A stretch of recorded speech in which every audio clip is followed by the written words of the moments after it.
Jason Bourne is the fourth Bourne movie to feature Matt Damon as Jason Bourne. So in other words, it's the fourth Jason Bourne movie that matters. And I've been looking forward to this movie since I saw its trailer from way back when. I, however, maybe wasn't as excited as a lot of die-hard Bourne fans were, simply because I hadn't seen the Bourne trilogy at the time. However, before this movie was released, I had bought the Bourne trilogy, I watched the Bourne trilogy, I did spoilers for the Bourne trilogy, and now I was all caught up for Jason Bourne. So now the question is, how does Jason Bourne compare to the Bourne trilogy? So the movie takes place around a decade after the events of Bourne Ultimatum, so, you know, a decade in the movie and a decade in real life. I like when movies do that. And Jason Bourne, although he's no longer on the run, is still doing what he's best at, kicking ass. Seriously though, Jason Bourne now makes a living fighting guys in these illegal raids.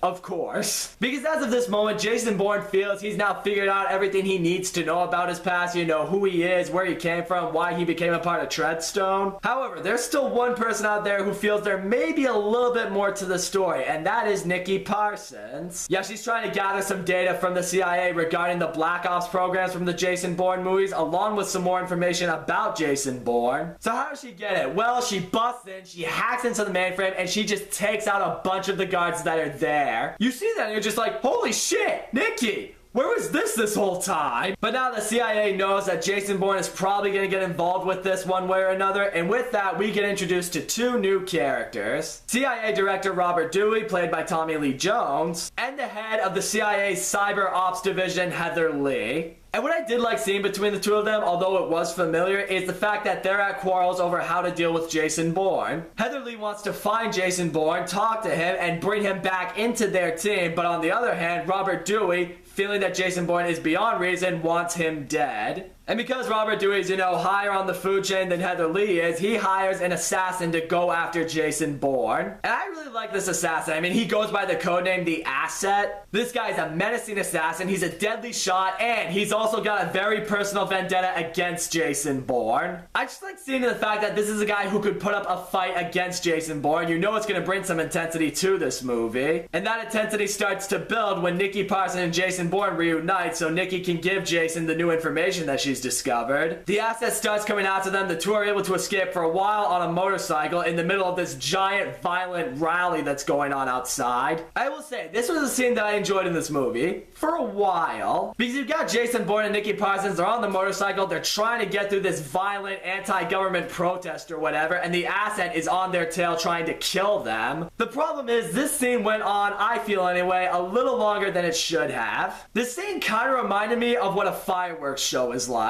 I mean, for a while, it's exciting, it's really cool, it's just awesome, but then it goes along for a little while too long. Now you're just like, okay, yeah, we get it.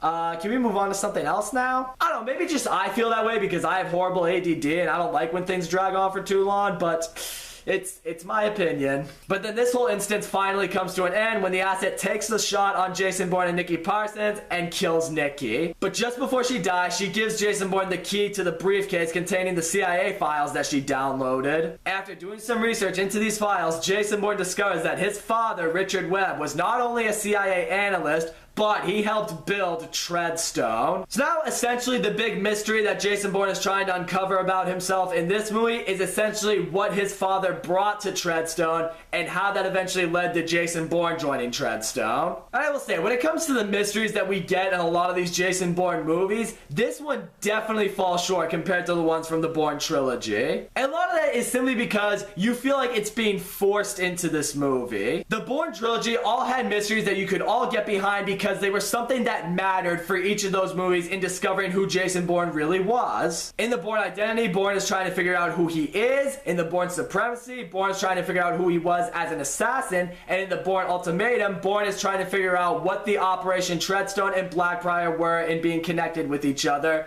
and how that led to him becoming an assassin. This one was just more about him trying to figure out why his father was a part of Treadstone. You see, when you compare that with the other ones, it just doesn't match up with them. And that's an issue with this movie. You don't really feel like Jason Bourne was a necessary movie. The way the Bourne Ultimatum ends, you really do feel like it is an ending. Like, alright, we figured out all we need to know about Jason Bourne. His adventure is done. And Matt Damon even said after the Bourne Ultimatum was released that he had felt that they had written out the this franchise for as long as they could have. So throughout this movie, as enjoyable as it is, you don't really feel like the plot and the story and the mystery and everything that goes along with it was really necessary. However, we discovered that Treadstone had always intended for Jason Bourne to join them. So in order to do that, they had the asset murder his father, set it up as a terrorist attack, so as a result, Jason Bourne would want to join Treadstone to get his revenge for his father's death. So now Jason Bourne discovers that he had joined Treadstone because of a lie.